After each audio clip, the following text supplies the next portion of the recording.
వచ్చేసాను అమ్మోళ్ళ ఇంటికి. మొత్తానికి అమ్మోళ్ళ ఇంటికి అయితే వచ్చి చిన్న స్నాప్ తీసుకొని అన్నం తినేసి ఇప్పుడు కాఫీ టైంకి కూడా వచ్చేసానండి. అంటే ఈ టైంలోనే నాకు కొంచెం ఫ్రీ దొరికింది. కంప్లీట్గా రెస్ట్ తీసుకుని అమ్మగారింటికి వస్తే ఎవరైనా రెస్ట్ తీసుకుంటారు కదా, అందులో నేను పక్కాగా రెస్ట్ తీసుకుంటాను. శుద్ధంగా మా అమ్మ దగ్గర చేయించుకుంటాను. మళ్ళీ అనిపిస్తుంది వెళ్ళేటప్పుడు, పాపం మా అమ్మ నా కోసం కష్టపడింది, నేను మా అమ్మకి హెల్ప్ చేసి ఉండాల్సిందని. ఇది జరిగే రొటీనే, సర్కిల్ అవుతూ ఉంటుంది. ఇంతకు నేను నెల్లూరుకి ఎందుకు వచ్చాను చెప్పలేదు కదా మీకు. చిన్న సెలబ్రేషన్ అయితే ఉందండి, అదేందో మీకు రేపు చూపిస్తాను. అంటే ఈ బ్లాగ్లోనే రావచ్చు, కానీ ఈరోజు అయితే సాటర్డే, రేపు సండే కదా. మామూలుగా మా పిన్ని వాళ్ళు చెప్పేస్తున్నానులేండి. మా పిన్ని వాళ్ళు, మా అమ్మ, అంటే మా అమ్మ మా పిన్ని వాళ్ళు ఇద్దరు, మా అమ్మమ్మకి ముగ్గురు అనమాట. వాళ్ళ ముగ్గురు, వాళ్ళ పిల్లలం మేము, మా పిల్లలైన వీళ్ళు, నా కొడుకులు. అంటే ఇంకా చిన్నపిల్లలు కదా, వాళ్ళని వదిలేసి రాలేము కదా, అందుకని మేమందరం కూడా ఒకరోజంతా కేటాయించుకుంటాం, హస్బెండ్స్ ఎవరు లేకుండా. అంటే రాకూడదని కాదు, వాళ్ళ పనులని డిస్టర్బ్ చేయమన్నమాట. మా పిన్నిలకి, మా అమ్మమ్మ, మా పిన్నిలు, మేము, మా చెల్లెలు, తమ్ముళ్ళు, ఇంకా మా రుత్తు లాంటి వాళ్ళు అందరం అన్నమాట వచ్చి ఎంజాయ్ చేస్తాము. చాలా బాగుంటుందండి, మీకు కూడా బాగా నచ్చుతుంది. అసలు నేను వీలైనంతే చూపిస్తాను. అంటే ఒక్కొక్కరికి వీడియో తీయడం నచ్చుతుంది, ఒక్కొక్కరికి నచ్చదు కదా, వాళ్ళు వద్దంటే మాత్రం తీనండి, సారీ. కానీ రేపు మార్నింగ్ కూడా నేను రెడీ అయ్యాక కూడా మీకు నా అవుట్ఫిట్ అని చూపిస్తాను. ఓకే, ఇప్పటికైతే చిల్ అవుతున్నాను. Bye bye. అమ్మమ్మ వాళ్ళ ఇంటికి వచ్చి ఆడుకోకుండా సిన్సియర్గా హోంవర్క్ రాస్తున్నాడండి. ఎంత గుడ్ బాయ్ కదా.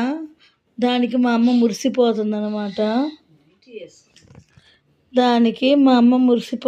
నా మనవడు హోంవర్క్ రాస్తున్నాడని. ఈయన రాసేదే ఎక్కువ. ఏం రుతు, కమాన్ రైట్. టైం వేస్ట్ చేయకూడదని ఇక్కడికి కూడా 2 బుక్స్ తెచ్చారనమాట రాస్తాడని. సో రాస్తున్నాడు. కదిలిస్తే మళ్ళీ రాయడండి. రెడీ అయిపోయా. మిమ్మల్ని మీకు ఒక ఇంపార్టెంట్ విషయం చూపిస్తాను కదా, నా యూట్యూబ్లో మెయిన్ వ్యక్తిని. హాయ్ చెప్పు. మా పిన్ని నా యూట్యూబ్ పార్ట్నర్. యూట్యూబ్ కాదండి, రీల్స్ పార్ట్నర్. మా అక్కోళ్ళని చూపిస్తాను. ఇలా మేమైతే చాలా బాగా ఎంజాయ్ చేసామండి. మా అమ్మ మా నాన్న దగ్గర రీల్స్ చేయించడానికైతే చాలా కష్టపడ్డాం మేమైతే. మా అమ్మ నేను చెయ్యను అంటుంది, మా నాన్న దగ్గర ఒప్పించాడికే కొంచెం సేపు లేట్ అయింది. మా అమ్మనైతే అసలు ఒప్పిలేకపోయాము, అట్ట కూడా వేసిందమ్మ. చూడండి పాపం వాళ్ళు ఎంత కష్టపడుతున్నారో మా కోసం, రీల్స్ కోసము. అలా మేము బాగానే ఎంజాయ్ చేసాము ఆ రోజు. మా నాన్న ఏంటంటే ఇంకెదుగో మనవాళ్ళు ఇద్దరిని వేసుకొని బైక్ మీద ఒక రైడ్కి కూడా వెళ్ళేసి వచ్చారు వాళ్ళు. మా ఫ్యామిలీ అంతా ఇలా ఫొటోస్ కూడా దిగాము, చాలా ఫొటోసే దిగాము. ఇలా మేము అందరం 6 మంది అండి, మా పిన్ని పిల్లలు, మేము అందరం 6 మంది. చిన్న గేమ్ పెట్టాము, చాలా గేమ్సే పెట్టాను కానీ అన్నీ అప్లోడ్ చేయట్లేదు.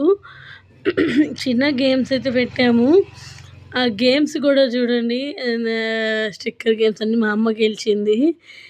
మా తమ్ముడు, పెద్ద తమ్ముడు అనమాట, మా పెద్ద పిన్ని పెద్ద కొడుకు, చిన్న కొడుకు ఇద్దరు. మేము వీళ్ళని రాఖీ పండగప్పుడు రాఖీ ఫెస్టివల్లో కట్టలేదు రాఖీసు, అందుకని కస్టమైజ్ చేయించి వాళ్ళ నేమ్స్ ఉండేటట్టుగా ఆ రాఖీస్ అందరం కలిసి ఒకటేగా కట్టేసామన్నమాట. అదొక ఫెస్టివల్లా జరిగింది. మా అమ్మ ఇంకా ఇంటికి వచ్చారు కదా అని చెప్పేసి అందరికీ తాంబూలం ఇచ్చిందనమాట. గాజులు తీసుకొని తాంబూలం ఇచ్చింది, అందరికీ ఇచ్చింది. మా అమ్మమ్మ అందరికీ చీరలు తీసి ఇచ్చిందండి. గాజులు మా అమ్మ ఇచ్చిందనమాట. చాలా బాగా సెలబ్రేట్ చేసుకున్నాము. ఇయర్లీ వన్స్ అయితే మేము ఇలానే సెలబ్రేట్ చేసుకుంటాము. ఎప్పుడు కనుమ పండుగ రోజు కలుస్తామన్నమాట. కనుమకి మా తమ్ముళ్ళు, చెల్లెళ్ళు అందరూ వెళ్ళిపోతున్నారు, జాబ్ చేసేవాళ్ళు కదా, అందుకని మేము ముందుగానే ఇలా సెలబ్రేట్ చేసుకుంటున్నామండి. మా అక్క, మా పిన్ని, నేను, మా పెద్ద పిన్ని అందరికీ తాంబూలాలు ఇచ్చింది మా అమ్మ. అసలు ఓపిక అయితే అందరికీ పోయిందనమాట ఆ రోజు. ఇదిగా ఉండింది, చాలా బాగా చేసా, అసలు మర్చిపోలేము. డ్యాన్సులు వేసుకున్నాము, రీల్స్ తీసుకున్నాము. మాకు ఎక్కడ లేని టైం ఇంకా సరిపోవట్లేదు. హోటల్కి వెళ్ళాము, ఫుడ్ తీసుకున్నాము, చాలా బాగా ఎంజాయ్ చేసాము. ఫుల్ మస్తు మజా పార్టీ అనమాట. మాకు మార్నింగ్ 10 నుంచి 5 వరకు టైమే సరిపోలేదు ఇంకా. అలా ఎంజాయ్ చేస్తామండి ఇయర్లీ వన్స్. మీరు కూడా ఇలాంటి ఎంజాయ్మెంట్స్ ఉంటే ఖచ్చితంగా కజిన్స్తో చేయండి. ఫ్యూచర్లో జాబ్స్ వచ్చి మ్యారేజెస్ అయితే చేస్తామో లేదో కూడా తెలియదు కదా, అందుకని.